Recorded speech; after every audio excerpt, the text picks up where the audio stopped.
سے ایک اور بات پتہ چلتی ہے، فرماتی ہیں کہ نبی کریم صلی اللہ علیہ وسلم کے پاس جب کسی مریض کے پاس تشریف لے جاتے تھے یا کوئی مریض آپ کے پاس لایا جاتا تھا، تو دو باتیں پتہ چلی۔ ایک یہ پتہ چلی کہ آپ مریضوں کے پاس تشریف لے کے جایا کرتے تھے، عیادت جس کو کہتے ہیں، بہت تاکید آئی ہے، بہت ثواب آیا۔ ایک حدیث میں آتا ہے کہ جو کسی مسلمان کی عیادت کے لیے صبح کو جاتا ہے تو شام تک 70,000 فرشتے اس کے لیے دعا کرتے ہیں، اور جو شام کو جاتا ہے تو صبح تک 70,000 فرشتے اس کے لیے دعا کرتے ہیں۔ اللہ کی رضا کے لیے عیادت کرنا، جا کر پوچھنا، اس کے پورے آداب آئے ہیں۔ حدیث شریف میں آتا ہے کہ عیادت کے لیے جاؤ تو بہت تھوڑا وقت بیٹھو، مختصر بیٹھو۔ اس کے لیے جو الفاظ حدیث میں استعمال ہوئے ہیں وہ مخاطبین کو سمجھانے کے لیے کہ وہ جب بندہ اونٹنی یا گائے کسی جانور کا دودھ نکال رہا تو دودھ نکالنے والے لوگ جانتے ہیں کہ دودھ دوہتے وقت بیچ میں بعض اوقات جانور تھوڑی دیر کے لیے اپنا دودھ روک لیتا ہے، یا آپ نے دیکھا ہوگا کہ دودھ دوہنے والے بعض اوقات اس کے تھنوں پر پھر پانی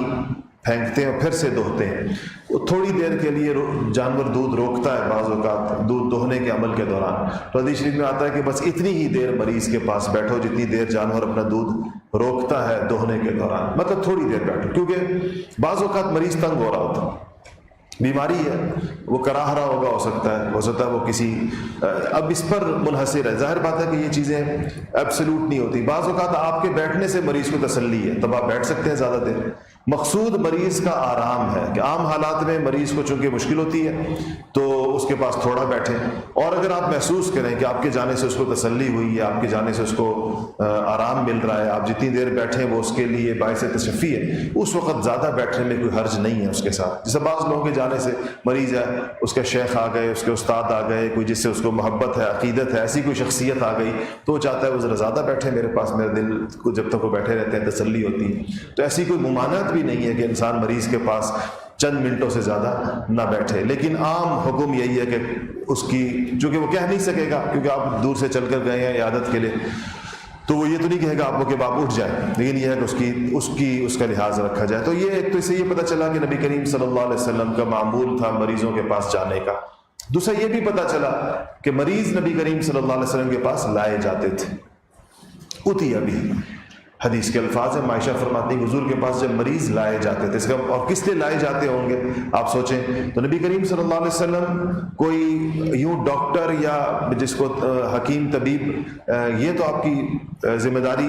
اصالتاً نہیں تھی، آپ کا علاج انہی کلمات کے ذریعے سے ہوا کرتا تھا۔ تو آپ بعض باتیں بعض اوقات ارشاد فرمائی ہیں، کتاب الطب میں بعض احادیث آئی ہیں جس میں آپ نے فرمایا کہ بخار کے مریضوں کو نہلا دو ٹھنڈے پانی سے۔ ایک اور حدیث میں آیا کہ اگر نہر ہو تو اس میں جہاں سے پانی آ رہا ہے اس کے اندر وہ کھڑا ہو جائے۔ وہ میں نے سرچ کیا کہ یہ بڑا طویل باب ہے، کتاب الطب کے نام سے جو احادیث آتی ہیں اس میں جس کو آپ لوگ سنتے رہے وہ طب نبوی کے نام سے لوگ کہتے ہیں، نبی کریم صلی اللہ علیہ وسلم نے جو علاج تجویز کیے۔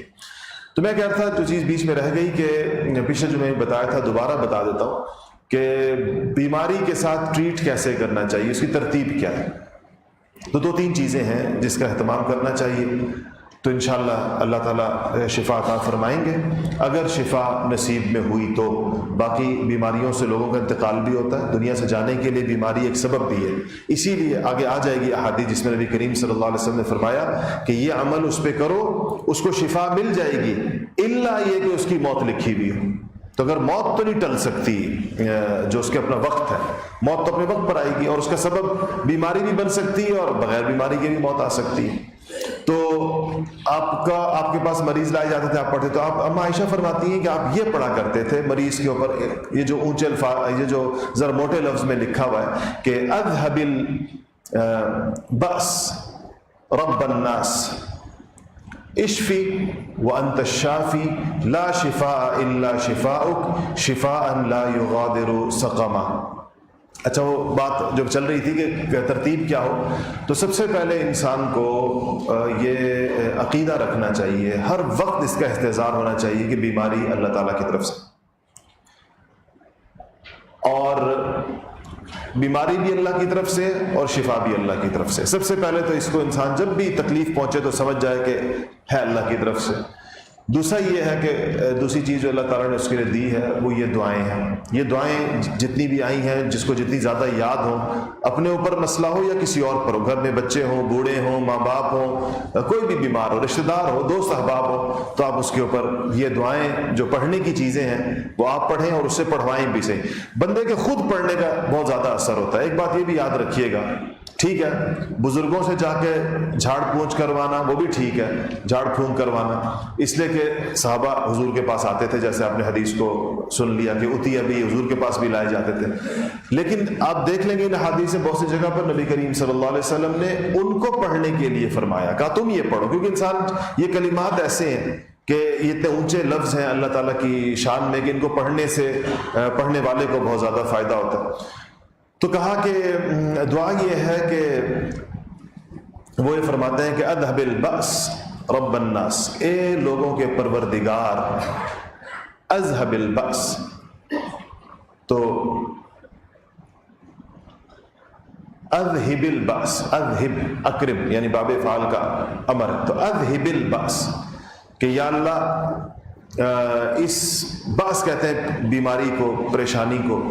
تو اے اللہ اس کو دور کر دے، بیماری کو دور کر دے. رب الناس کیونکہ تو سارے انسانوں کا رب ہے، اشفی شفا عطا فرما دے، وانت الشافی اور تو ہی شفا عطا فرمانے والا ہے. یہ جو انت الشافی ہے نا الف لام کے ساتھ، جب ایک عربی کا قاعدہ ہے کہ جب یہ خبر معرفہ ہوتی ہے تو اس کا مطلب یہ ہوتا ہے کہ یہ حصر کا معنی دیتی ہے، یعنی ہی کا معنی دیتی ہے، ہی کا. تو یہ کہنے والا کہہ رہا ہے کہ انت الشافی کہ تو ہی شفا عطا فرمانے والا ہے، الا شفاؤ کا، اور فرمایا کہ تو ہی شفا دینے والا ہے، تیری شفا کے سوا اور کوئی شفا نہیں. لا یغادر شفاء لا یغادر سقما، ایسی شفا دے کہ جس میں مرض بالکل باقی نہ رہے. اس میں محدثین نے لکھا ہے کہ یہ جو اگلا آخری جملہ ہے شفاء لا یغادر سقما، اس کا مطلب یہ ہے کہ یا اللہ کہ آپ بعض اوقات انسان ایک متعین بیماری سے شفا مانگ رہا ہوتا ہے، یا اللہ مجھے کینسر سے شفا دے دے، یا اللہ مجھے فلانی بیماری سے شفا دے دے، تو اس بیماری سے اس کو شفا مل جاتی ہے، کوئی اور لگ جاتی ہے. یا دوسرے الفاظ میں آج کل جس کو آپ لوگ کہتے ہیں کہ ایک بیماری سے کی شفا کے لیے بندہ کوئی دوا لیتا ہے اور سائیڈ افیکٹ کے طور پر اس کو کوئی دوسری بیماری لگ جاتی ہے. تو عام طور پر ہوتا ہے کہ جی اس بیماری سے شفا ہوئی لیکن ایسی دوا استعمال کی کہ کوئی اور بیماری اس سے لگ گئی. تو لا یغادر سقما کا مطلب یہ ہے کہ کوئی دوسری بیماری نہ لگے اس کے نتیجے میں، کوئی سائیڈ افیکٹ نہ اس کا ہو کسی بھی طور پر، کہ ایک بیماری سے بعض اوقات دوسری بیماری جڑی بھی ہوتی ہے. آپ سنتے رہتے ہیں کہ فلانی بیماری کا وجہ ہے فلانی. تو ہر قسم کی بیماریوں سے شفا کے لیے الفاظ ہیں کہ اذهب البأس رب الناس اشفی وانت الشافی لا شفاء الا شفاء شفاء لا یغادر سقما. دوسری حدیث ہے اور یہ ام عائشہ رضی اللہ تعالیٰ عنہ فرماتی کہ نبی کریم صلی اللہ علیہ وسلم کا ایک طریقہ یہ بھی تھا، یہ زخموں کے لیے خاص طور، زخم ہو، پھوڑا پھنسی ہو اور کوئی تیز بندے کو بخار ہو بعض اوقات، تو یہ ایک باقاعدہ پورا عمل ہے. کیسے کہ کان النبی صلی اللہ علیہ وسلم یقول فی الرقیہ، یہ جو جھاڑ پھونک ہے، یہ جو پڑھنا یہ عمل ہے، اس کو رقیہ کہتے ہیں حدیث کی زبان کے اندر. تو کہا کہ رقیہ میں نبی کریم صلی اللہ علیہ وسلم یہ فرمایا کرتے تھے کہ تربت ارضنا، لیکن اس کے لیے کیا کرتے تھے کہ آپ یہ جو شہادت والی انگلی ہے اس کو زبان سے لگاتے تھے، یعنی زبان پہ رکھتے تھے شہادت والی انگلی کو، پھر اس کو مٹی پر رکھتے تھے، پھر مٹی پر رکھنے کے بعد اس انگلی کو جو مریض کے درد کی جگہ ہے، کوئی زخم ہے، کوئی پھوڑا ہے، کوئی چیز ہے یا جہاں اس کو درد ہو رہا ہے، اس جگہ پر یہ اپنی انگلی مبارک رکھا کرتے تھے اور یہ الفاظ پڑھا کرتے تھے کہ تربت ارضنا وریقت بعضنا یشفى سقیمنا باذن ربنا. چھوٹے چھوٹے 5 کلمے ہیں، تربت ارضنا وریقت بعضنا یشفى سقیمنا باذن ربنا. کیا مطلب اس کا الفاظ بھی سن لیں. تربت ارضنا ہماری زمین کی مٹی ہے، یہ ہماری زمین کی مٹی ہے، وہ جہاں آپ نے انگلی رکھی. وریقت بعضنا اور یہ لعاب ہے، میں نے سب بتایا کہ انگلی اس پر رکھی، ہونٹوں پر زبان پہ رکھی تو کہا اور یہ ہمارا لعاب ہے. یشفا سقیمنا ہمارے مریض کو شفا ہو جائے، باذن ربنا ہمارے رب کے حکم سے. ہمارے رب کے حکم سے ہمارے مریض کو شفا ہو جائے. یہ الفاظ کتنے آسان لفظ ہیں. اگر آپ دیکھیں انسان تھوڑی دیر بیٹھ کر اس کو دہرا لے 5 6 8 10 دفعہ تو اس کو یاد ہو جائیں گے. اچھا اگلی حدیث نمبر 3. اما عائشہ رضی اللہ تعالیٰ عنہ فرماتی ہیں کہ ان رسول اللہ صلی اللہ علیہ وسلم کان اذا اشتکا، کہ نبی کریم صلی اللہ علیہ وسلم جب خود بیمار پڑتے تھے، جب آپ بیمار ہو جاتے تھے تو نفث علی نفسہ بالمعوذات، تو آپ اپنے اوپر معوذتین یعنی سورۃ الفلق اور سورۃ الناس، قل اعوذ بالفلق اور قل اعوذ برب الناس، یہ پڑھ کر آپ اپنے اوپر دم کیا کرتے تھے. ایک تو یہ کرنا چاہیے، اپنے اوپر بھی آپ کر سکتے ہیں، مریضوں پر بھی کر سکتے ہیں. اور فلما اشتکا وجعہ الذی توفی فیہ، اور کہا کہ جب نبی کریم صلی اللہ علیہ وسلم کو مرض الوفات لاحق ہوا، یعنی وہ بیماری جس میں دنیا سے آپ رخصت ہوئے، تو عائشہ رضی اللہ تعالیٰ عنہ فرماتی ہیں کہ اس میں طریقہ کار کیا ہوا کہ تفقت انفث علی نفسہ بالمعوذات، تو کہتی ہیں کہ تو میں معوذتین پڑھ کر آپ پر دم کیا کرتی تھی اور نبی کریم صلی اللہ علیہ وسلم کے ہاتھ کو ان کے جسم پر پھیرا کرتی تھی. یعنی فرماتی ہیں کہ میں دم تو میں کرتی تھی، تو ویسے تو یہ ہے کہ جس کا دم ہو ہاتھ اس کے ہوں، لیکن چونکہ نبی کریم صلی اللہ علیہ وسلم کے ہاتھ زیادہ بابرکت تھے اور اس لیے میں ہاتھ نبی کریم صلی اللہ علیہ وسلم کے ہی لے کر ان کے جسم پر پھیرتی تھی. اور آپ چونکہ پڑھ نہیں سکتے تھے اس وقت بیماری کی شدت کی وجہ سے، بالکل مرض الوفات کے وقت، تو عائشہ فرماتی کہ میں آپ کے اوپر پڑھا کرتی تھی. اس سے پتہ چلتا ہے کہ اگر مریض ایسی حالت میں ہو کہ خود اس کے لیے پڑھنا مشکل ہو، بعض اوقات مرض کی نوعیت ایسی ہوتی ہے، غشی طاری ہوتی ہے کچھ اور، تو اس وقت دوسرے لوگوں کو چاہیے کہ وہ ان کے اوپر معوذتین، یہ جو 2 قل اعوذ بالفلق اور قل اعوذ بالناس ہیں، اس کو پڑھ کے دم کیا کریں. حدیث نمبر 4 ہے. سیدنا عثمان بن ابی العاص الثقفی فرماتے ہیں کہ انہ شکا الی رسول اللہ صلی اللہ علیہ وسلم وجعا یجدہ فی جسدہ منذ اسلم، کہ انہوں نے کہا کہ اپنے جسم میں ایک درد کی شکایت کی جو ان کے بدن میں اس وقت سے پیدا ہوا جب سے وہ مسلمان ہوئے. یہ عثمان بن ابی العاص کہتے ہیں کہ جب سے میں مسلمان ہوا ہوں تو ایک خاص درد ہے جو میرے جسم میں آ گیا. انہوں نے اس کی شکایت کی. اب یہ جادو بھی ہو سکتا ہے کہ مسلمان ہوئے تو جو لوگ روکنا چاہ رہے تھے ان کو تو وہ روک نہیں سکے اسلام سے، تو ان کے اوپر جادو کر دیا ہوگا، اس کا امکان بھی ہے. نظر بھی ہو سکتی ہے، کوئی ایسی چیز ہو سکتی ہے کیونکہ انہوں نے اس کے ساتھ لکھا ہے کہ منذ اسلم، کہ مجھے اس وقت سے یہ درد ہوا ہے جب سے میں مسلمان ہوا ہوں. تو فقال له رسول اللہ صلی اللہ علیہ وسلم، نبی کریم صلی اللہ علیہ وسلم کو یہ فرمایا کہ ضع يدك على الذي تألم من جسدك، اپنے ہاتھ کو اس جگہ رکھو جو جگہ درد کر رہی ہے. جس جگہ تمہیں جسم میں درد ہے اس جگہ پر اپنا ہاتھ رکھو. وقل بسم اللہ ثلاثا، 3 دفعہ بسم اللہ پڑھو. بسم اللہ الرحمن الرحیم، بسم اللہ الرحمن الرحیم، بسم اللہ الرحمن الرحیم. اور پھر 7 دفعہ یہ پڑھو. وقل 7 مرات، یہ جو اگلے کلمات آ رہے ہیں یہ 7 دفعہ پڑھو. اعوذ باللہ وقدرتہ من شر ما اجد واحاذر، اعوذ باللہ وقدرتہ من شر ما اجد واحاذر. ایک اور جگہ دوسری حدیث میں اعوذ باللہ وقدرتہ وسلطانہ کا لفظ بھی آتا ہے. یہ چونکہ روایت مسلم شریف کی ہے جو میں نے آپ کے سامنے، جو ترمذی کی روایت ہے اس کے اندر وسلطانہ کا لفظ بھی آتا ہے ساتھ. بعض حضرات، بعض علماء یہ کرتے ہیں کہ یہ ایک ہی جیسے موقع کی جو احادیث کے الفاظ کا فرق ایک سے کہیں زیادہ ہوتا ہے کہیں کم ہوتا ہے، تو ایک روایت بنا لیتے ہیں، اس میں وہ سارے الفاظ اکٹھے کر دیتے ہیں. تو اس سے یہ ہوتا ہے کہ وہ اس باب میں آنے والی تمام احادیث کے الفاظ جمع ہو جاتے ہیں تو وہ اس کو پڑھا جاتا ہے. تو یہ 3 دفعہ بسم اللہ پڑھنا اور 7 دفعہ یہ الفاظ، یہ کلمات پڑھنے. اعوذ باللہ وقدرتہ من شر ما اجد واحاذر، جس کے جسم میں درد ہو اور کسی حصے میں بھی درد، مثلا کبھی انسان کی کمر پہ درد ہوتا ہے، کبھی کسی کے سر میں مستقل درد رہتا ہے، کسی کو ٹانگوں میں، پٹھوں میں، تو جہاں درد ہو وہاں پر ہاتھ رکھیں اور 7 دفعہ اس کو پڑھیں. اور اگر آپ کا کوئی ایسا مریض ہے جو پڑھ نہیں سکتا، بعض لوگوں کو کلمات پڑھنے مشکل ہوتی ہے، تو دوسرا بندہ بھی اس کے جسم میں اس جگہ پر ہاتھ رکھ کر اس کو جو ہے یہ کلمات اس کے لیے پڑھ سکتا ہے. اچھا جی، اس میں جو اس کا ترجمہ ہے جو آپ نے فرمایا صاحب، اعوذ باللہ و قدرتی، کہ میں اللہ تعالیٰ کی پناہ مانگتا ہوں اور اللہ تعالیٰ کی قدرت کے اس میں آتا ہوں، اور اللہ تعالیٰ کی قدرت کے ذریعے سے پناہ مانگتا ہوں، یا اس کو من شر ما اجد و احاذر،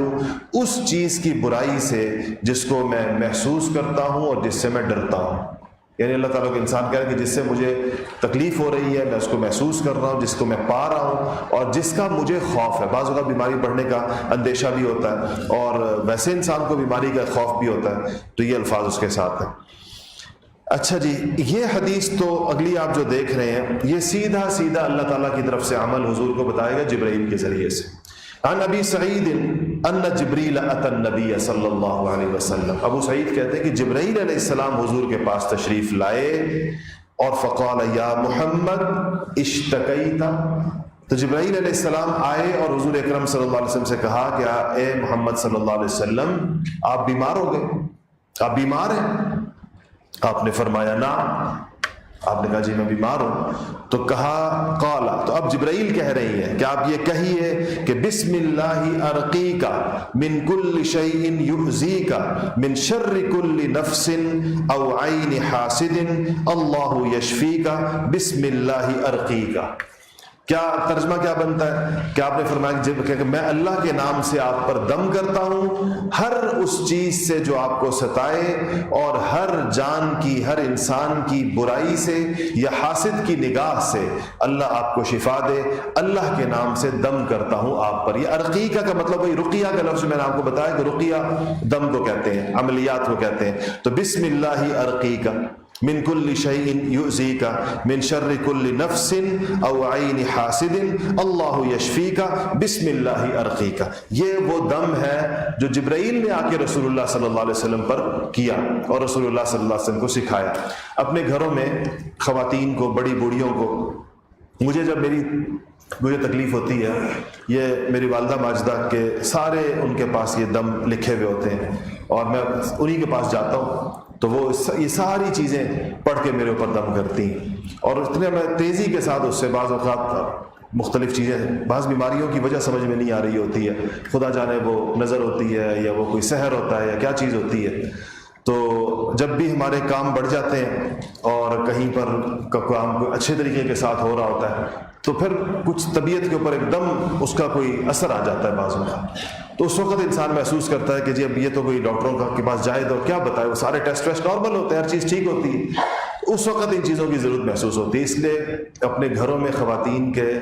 دینی علم اگر ہو ماؤں کو، اور خاص طور پر جب ان کی عمریں زیادہ ہوتی ہیں، سراپہ دعا ہوتی ہیں، اس جدید تہذیب نے بچوں سے دعائیں دینے والی مائیں اور عملیات اور پڑھ کر پھونکنے والی دادیاں بھی چھین لی. اگر دیکھیں وہ پرانی نسلوں میں تھی، اس نئی نسل میں تو آپ کو بڑی مشکل سے ملیں گے. وہ دور ہی گزر گیا اور اب اس زمانے کی مغربی تہذیب کی خرابیوں میں سے یہ خرابی آئی. ورنہ یہ سارے عمل گھروں میں مائیں، دادیاں، نانیاں، ان کو یاد ہوتی تھیں، یہ چیزیں یاد نہ ہو تو ان کے پاس لکھی بھی ہوتی تھی. اور جب بچے بیمار ہوئے، کسی گھر میں ضرورت محسوس ہوئی تو کسی کے پاس جانے کی ضرورت ہی نہیں پیش آتی تھی، گھر میں ہی یہ سارا کچھ ہو جاتا تھا. آج ہمارے گھروں سے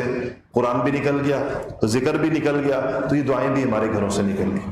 کتنا اگر آپ دیکھیں گے کتنا بڑا یہ نقصان ہے گھروں کا. ورنہ یہ ہم نے اپنے ہاں اپنے بڑے بوڑھوں کو، جب بھی دادی کو دیکھا جب تک وہ زندہ تھی، ہماری پر دادی بہت لمبی اللہ پاک نے ان کو عمر دی تھی، میرے والد صاحب کی دادی تھی، ہم نے ان کو دیکھا بہت زمانے تک، 105 سال کی عمر میں ان کا انتقال ہوا اور 105 سال کی عمر تک صحت کے ساتھ تھی بالکل. ان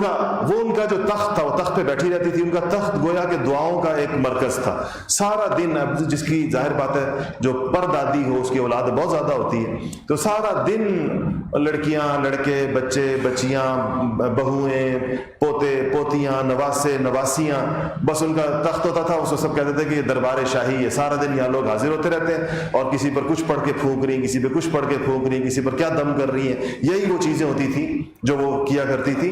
اور یعنی بخار میں تپتے ہوئے، تڑپتے ہوئے بچے ان کے تخت پر لائے جاتے تھے اور کھلکھلاتے ہوئے واپس جا رہے ہوتے تھے، بالکل ٹھیک ٹھاک ہو جاتا تھا. تو آج گھروں کے اندر اس ماحول کو زندہ کریں اور خاص طور پر یہ خواتین کا. اچھا، دم میں یہ ہوتا ہے کہ اس کے دم میں تاثیر زیادہ ہوتی ہے جس کو تکلیف زیادہ پہنچتی ہے. تو دیکھیں جب بچہ بیمار ہوتا ہے تو سب سے زیادہ تکلیف کس کو پہنچتی ہے؟ ماں کو پہنچتی ہے. تو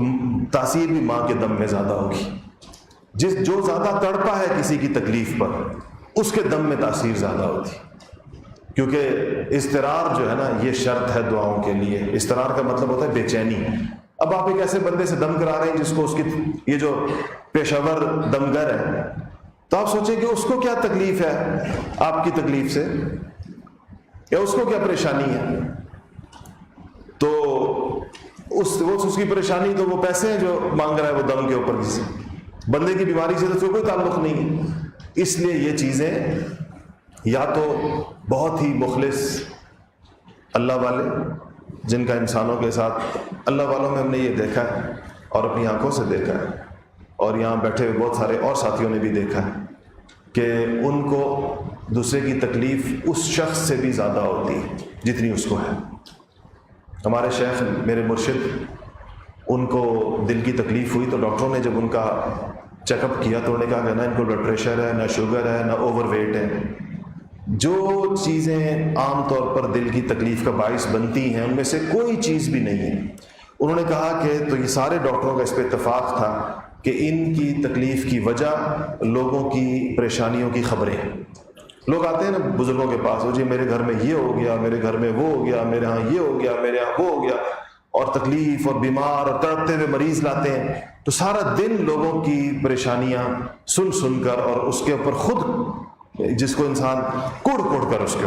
کہ ہر ایک کی تکلیف کے ساتھ اس کو تکلیف ہو اس بندے کو. ہم نے اپنی آنکھوں سے دیکھا فلانے کا، ہمارے ساتھیوں میں سے کسی کا ہاتھ ٹوٹ گیا، بے خبری میں نہ سمجھی میں ساتھی فوراً جا کے ہم نے پابندی لگائی اپنے ساتھی پر. ہم نے کہا بھائی یہ خبریں نہ دیا کریں، نہ ویسے دعا کروا لیں، کسی اور سے کروا لیں دعا، لیکن آپ اتنی خوفناک خبریں جب دیتے ہیں تو ساری رات نیند نہیں آئی بعض اوقات کسی کی تکلیف پر. حالانکہ جس کو تکلیف تھی مجھے یقین ہے کہ اس نے نیند کی ہوگی، لیکن جس کو خبر سنائی ہے اس نے نیند نہیں کی، اس کی تکلیف اس سے زیادہ ہے. اب ایسے مخلص اللہ والے جس کو نصیب ہو ان سے تو ضرور بندہ دم کروائے، دعا کروائے. لیکن یہ جو پیشہ ور بازار میں بیٹھے ہوئے پیسے لے کر دم درود کرنے والے لوگ ہوتے ہیں، ان کو کسی کی تکلیف سے کیا غرض ہوتی ہے؟ ان کے لیے اس میں کیا پریشانی کی بات کیا ہوتی ہے اس کے اندر؟ تو اچھا یہ دم سے تو کہا کہ اچھا اب اگلا دم جو ہے آپ سوچیں کہ یہ کتنا قیمتی دم ہے. یہ وہ دم ہے جو رسول اللہ صلی اللہ علیہ وسلم اپنے نواسوں پر کیا کرتے تھے، اور حسن اور حسین پر جو حضور اکرم صلی اللہ علیہ وسلم کی آنکھوں کی ٹھنڈک تھی، اور ان پر دم کرتے ہوئے نبی کریم صلی اللہ علیہ وسلم نے فرمایا کہ یہ وہ دم ہے جو ابراہیم اپنے بیٹوں اسماعیل اور اسحاق پر کیا کرتے تھے. اب آپ سوچیں کتنی قیمتی چیز ہوتی ہے اور ہمیں پتہ ہی نہیں ہوتی، اور نہ ہم نے کبھی زندگی میں اس پر عمل کیا ہوتا کہ نبی کریم صلی اللہ علیہ وسلم دم کس پر کر رہے ہیں؟ حسن اور حسین پر. اور ان کو یہ اور فرما رہے ہیں کہ یہ وہ دم ہے جو ابراہیم اپنے دونوں بیٹوں اسماعیل اور اسحاق کے اوپر کیا کرتے تھے. بخاری شریف کی روایت ہے عن ابن عباس رضی اللہ عنہ قال کان النبی صلی اللہ علیہ وسلم یعوذ الحسن والحسین. نبی کریم صلی اللہ علیہ وسلم حسن اور حسین پر جب دم کرتے تھے تو فرماتے تھے کہ ان اباکما کان یعوذ بها اسماعیل و اسحاق. کہتے تھے کہ تمہارے والد سے مراد وہ پر دادا اوپر ابراہیم علیہ السلام، کہا کہ تمہارے دادا یا پر دادا، عربی میں والد کا اطلاق اوپر کی پشتوں تک سب پر ہوتا ہے، تو کہا کہ تمہارے پر دادا ابراہیم علیہ السلام اس طرح دم کیا کرتے تھے اسماعیل پر اور اسحاق پر. تو آپ سوچیں کتنے قیمتی کلمات ہوں گے، ہیں کتنے سے چند لفظ ہیں اعوذ بکلمات اللہ التامہ من کل شیطان وہامہ ومن کل عین لامہ. یہ الفاظ ہیں کہ میں اللہ کے مکمل کلمات کے ذریعے سے پناہ مانگتا ہوں کس چیز سے؟ من کل شیطان، ہر شیطان سے، وہامہ، اور ہر زہریلی چیز سے. اس میں کیڑے مکوڑے بھی آئیں گے اور ہر طرح کا زہر نقصان دہ چیز کو کہتے ہیں، تو نقصان پہنچانے والی چیز کے لیے استعارہ زہر کا استعمال ہوتا ہے. تو ہر زہریلی چیز سے میں پناہ مانگتا ہوں. ومن کل عین لامہ، اور ہر نظر لگا دینے والی نظر سے، ہر وہ نظر جو انسان کو لگ جائے. وہ حضرت جعفر طیار تھے رضی اللہ تعالیٰ عنہ، تو ان کی اہلیہ صحابہ، وہ ان کے بچے بڑے پیارے تھے، بڑے خوبصورت، تو ان کی اہلیہ حضور کے پاس آئی کہ یا رسول اللہ یہ بچوں کو نظر لگ جاتی ہے بہت زیادہ، تو کیا میں ان کے اوپر دم کر دیا کروں؟ تو آپ نے فرمایا کہ جو الفاظ آتے ہیں حدیث شریف میں اس کا مفہوم، کہ آپ نے فرمایا کہ ہاں واقعی نظر ایسی چیز ہے کہ ویسے تو تقدیر سے آگے کوئی چیز نکل نہیں سکتی، لیکن اگر تقدیر سے آگے کوئی چیز نکل سکتی ہوتی تو نظر نکل جاتی، یعنی اتنی تیزی کے ساتھ ہی لگنے والی چیز نظر۔ تو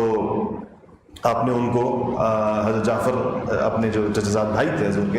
ان کی اہلیہ صحابہ کو نبی کریم صلی اللہ علیہ وسلم نے پھر وہ کلمات بتایا کہ ان کی نظر اتارا۔ تو یہ وہ الفاظ ہیں، اعوذ بالکلمات اللہ التامہ من کل شیطان وہامہ ومن کل عین لامہ، یہ وہ الفاظ دم ہے جو نبی کریم صلی اللہ علیہ وسلم حسن اور حسین پہ ڈالا کرتے تھے، اور ان سے فرمایا تھا کہ یہ وہ دم ہے جو ابراہیم اپنے بیٹے اسماعیل اور اسحاق دونوں بیٹوں پہ ڈالا کرتے تھے۔ اچھا جی، ایک اور چیز ہے، اس کو تو آپ ادھر بیٹھے بیٹھے یاد کر لیں کہ 7 دفعہ پڑھنا ہے جس مریض کے پاس بھی آپ جائیں۔ یہ عیادت کا حق سمجھے، عیادت کے لیے تو آپ لوگ جاتے ہوں گے میرے خیال، لوگوں کی عیادت کے لیے۔ تو اب تو آج کل تو عیادت بھی اور تعزیت بھی ساری ختم ہو گئی ہے، ورنہ یعنی آپ سوچیں کہ یہ اس وبا کے نام پر کیا کیا چیزیں ہٹ ہوئیں، نمازیں، صفیں، مسجدیں، عمرہ، حج اور عیادت، تعزیت۔ اب وہ آتا ہے نا، میسج آتا ہے کسی کی وفات کا تو ساتھ لکھا ہوتا ہے کہ عیادت کے لیے تشریف نہ لائیں، آتے ہیں آپ کو۔ کل مجھے کسی کا میسج آیا تھا تو سب کو انہوں نے بھیجا تھا تو مجھے بھی آیا، تو لکھا تو فلانا فوت ہو گیا تو عیادت کے لیے زحمت نہ فرمائیں، اپنے اپنے گھروں میں بیٹھ کے دعا فرمائیں۔ تو مطلب یہ ساری چیزیں خدا جانے کتنے زمانے یہ واپس بھی آئیں گی مسلمانوں کی زندگی میں یا نہیں آئیں گی، کیونکہ یہ تو افواہیں توڑتی رہیں گی۔ آپ کو تو مجھے نہیں لگتا کہ کوئی زمانہ ایسا آئے گا کہ لوگ یہ کہیں گے کہ بس جی اب تمام وائرس دنیا سے رخصت ہو گئے، اس کے بعد اب دنیا میں کوئی وائرس نہیں آئے گا، مسلمان اپنی پرانی زندگی دوبارہ شروع کریں، پھر سے مسافر شروع کریں، پھر سے صفوں میں صحیح کھڑے ہو جائیں، پھر سے حج کریں، عمرہ کریں، عیادت کریں، تعزیت کریں۔ اگر آپ نے یہ چیزیں WHO کے انتظار میں کہ وہ آپ کو اس کی اجازت دے گا تو مجھے تو نہیں لگتا کہ وہ کبھی آپ کو کہیں گے۔ اگر ہم اس انتظار میں کہ اقوام متحدہ ہمیں بتائے گا کہ اب بھائی گزر گیا جو چیزیں گزرنی تھیں، اپنی زندگی مسلمانوں پھر اپنے طرز سے شروع کرو، تو یہ پھر آپ کا انتظار قیامت پر ہی جا کے ختم ہوگا، اور یہ اسی زندگیوں کے ساتھ لوگ دنیا سے رخصت ہونا شروع ہو جائیں گے۔ خیر، تو کہا کہ یہ نبی کریم حضرت ابن عباس رضی اللہ تعالیٰ فرماتے ہیں کہ نبی کریم صلی اللہ علیہ وسلم نے فرمایا کہ جو مریض کی عیادت کرے، من عاد مریضا لم يحضر اجلہ، وہ مریض جس کی موت نہ آئی بھی ہو۔ اگر آپ کسی مریض کی عیادت کریں، ایسا مریض جس کی موت نہ آئی ہوئی ہو، تو 7 دفعہ اس کے اوپر یہ پڑھو، فقال عندہ 7 مرار 7 دفعہ پڑھو کیا؟ اسأل اللہ العظیم رب العرش العظیم ان یشفیک، آپ نے فرمایا کہ الا عافاہ اللہ من ذلک المرض، اللہ تعالیٰ ضرور اس کو شفا عطا فرما دیں گے۔ جس نے 7 دفعہ مریض کے سامنے کے اوپر یہ پڑھ دیا تو اللہ تعالیٰ اس کو ضرور شفا عطا فرما دیں گے۔ اب دیکھیں ہم لوگ مریضوں کے پاس جاتے ہیں اور بغیر اللہ کا نام لیے واپس آ جاتے ہیں۔ آپ سچ بتائیں اور اپنے دل میں جھانکیں، اتنی زندگی آپ کی گزر گئی، کتنے مریضوں کے پاس آپ گئے ہوں گے، اس میں سے کتنی دفعہ یہ پڑھا یہ جو حضور نے فرمایا، اور الفاظ کتنے سے ہیں؟ پڑھیں ذرا اس کو میرے ساتھ تاکہ آپ کو تھوڑا سا یاد بھی ہو جائیے۔ اسأل اللہ العظیم رب العرش العظیم ان یشفیک، اسأل اللہ العظیم رب العرش العظیم ان یشفیک، اسأل اللہ العظیم رب العرش العظیم ان یشفیک، اسأل اللہ العظیم رب العرش العظیم ان یشفیک، اسأل اللہ العظیم رب العرش العظیم ان یشفیک، اسأل اللہ العظیم رب العرش العظیم ان یشفیک۔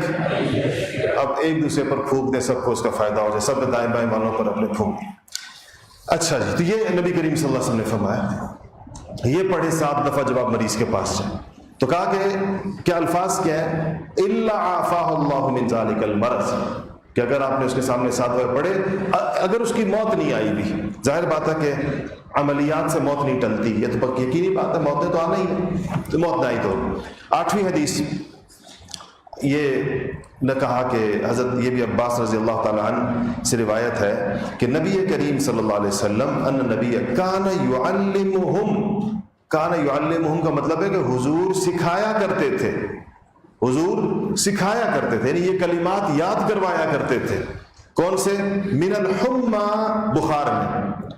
ومن الاوجاع كلها اور ہر قسم کے درد سے شفا کے لیے، کسی کو بخار ہو یا کسی قسم کا بھی درد ہو تو شفا کے لیے نبی کریم صلی اللہ علیہ وسلم یہ الفاظ کہلواتے تھے، بسم اللہ الکبیر اعوذ باللہ العظیم من شر کل عرق نعار ومن شر حر النار۔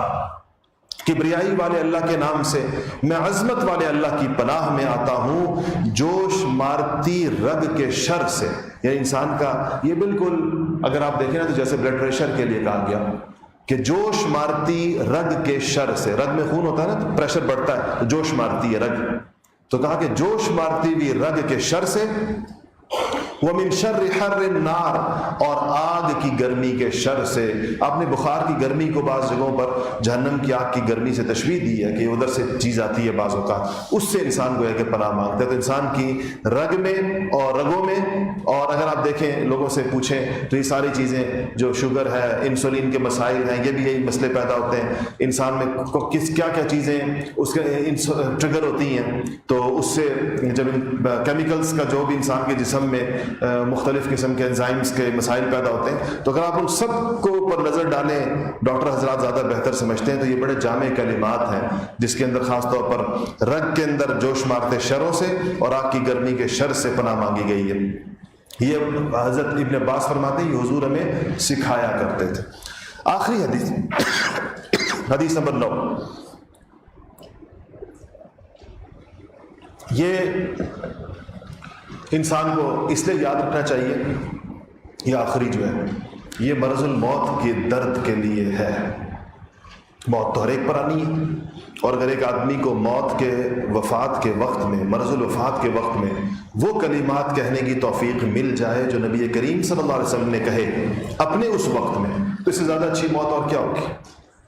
اس سے زیادہ اچھی موت کیا ہوگی؟ اب عائشہ فرماتی ہیں، ایک عجیب حدیث ہے جب عائشہ کی موت کے وقت کے بارے میں، عائشہ فرماتی ہیں کہ میں نے موت کے وقت میں نبی کریم صلی اللہ علیہ وسلم پر جو درد اور تکلیف اور اضطراب دیکھا، اس کے بعد مجھے کسی ایسے انسان پر رشک نہیں آتا جس کو موت کے وقت میں تکلیف نہ ہوئی ہو، مجھے کوئی رشک نہیں آتا، اس لیے میں تو حضور کو تکلیف میں دیکھا۔ تو اس لیے اگر کسی پر موت کے وقت میں تکلیف آ جائے تو یہ کوئی بری بات نہیں ہے، اور کسی کی موت جو ہے وہ آسانی سے ہو جائے تو یہ لازماً کوئی اچھی بات نہیں ہے۔ بعض علماء نے لکھا ہے کہ کچھ لوگ ایسے ہوں گے جن کا آخرت میں چونکہ کوئی حصہ نہیں ہوگا، کافر بھی ایسے ہو سکتے ہیں جن کی موت آسانی سے ہو جائے۔ اس کی وجہ یہ بیان کی کہ جو اللہ تعالیٰ جن لوگوں کا آخرت میں کوئی حصہ نہیں ہوتا، چونکہ ان کا سارا معاملہ اللہ تعالیٰ دنیا میں چکاتے ہیں، دنیا میں ان کو فارغ کرتے ہیں سب چیزیں ان کو دے کر، اس میں سے ایک یہ بھی ہے کہ جو چیز ان کی رہ گئی تھی دنیا میں دینے والی، وہ موت کی آسانی کی شکل میں ان کو دے دی۔ اب آخرت کے عذابوں کے لیے وہ بندہ پورے طور پر سامنے آ گیا کہ اللہ پاک نے اس کا دنیا میں سارا حساب چکتا کر دیا، کوئی چیز چھوڑی نہیں۔ اس کا امکان بھی ہوتا ہے، نہیں مطلب لازمی یہی ہوتا ہے، یہ امکان اگر آپ کبھی سنیں نا کہ فلانا کافر بڑی آسانی سے مر گیا، ہم نے تو سنا کافروں کو بڑی سخت موت آتی ہے، تو یہ کوئی ضروری نہیں، اور فلانا مومن تکلیف سے ہوئی اس کو آخری وقت کے اندر، تو یہ بھی کسی کے ایمان کے منافی نہیں ہے تکلیف ہونا آخری وقت میں۔ انبیاء پر بھی آخری وقت کے اندر اس طرح پر بے چینی آئی۔ کیا کہتی ہے عائشہ رضی اللہ تعالیٰ عنہا قالت رأیت رسول اللہ صلی اللہ علیہ وسلم وہو بالموت، میں نے حضور کا جب موت کے عالم میں دیکھا تو کیا دیکھا؟ وعنده قدح فیہ ماء، آپ کے پاس ایک چھوٹا سا پیالہ تھا، پیالہ کہنے کیا کہیں گے اس کو، جس میں جیسے ٹب نہیں ہوتا قدح، ایسے تھوڑا بڑا پیالہ، چھوٹا سا ٹب کہہ لیں آپ، اس کے اندر پانی تھا، اور آپ کیا کرتے تھے؟ وَهُوَ يُدْخِلُ يَدَهُ فِي الْقَدَحِ، آپ اس ٹب کے اندر اپنے دونوں ہاتھ ڈالتے تھے، ثُمَّ يَمْسَحُ وَجْهَهُ بِالْمَاءِ، اور اس پانی سے اپنے چہرے کے اوپر وہ پانی لگاتے تھے، دونوں پانی ٹب میں ہاتھ ٹب میں ڈال کر اپنے چہرے پر لگاتے تھے اور یہ الفاظ کہتے تھے اللہم اعنی علی غمرات الموت او سکرات الموت، یا اللہ مجھے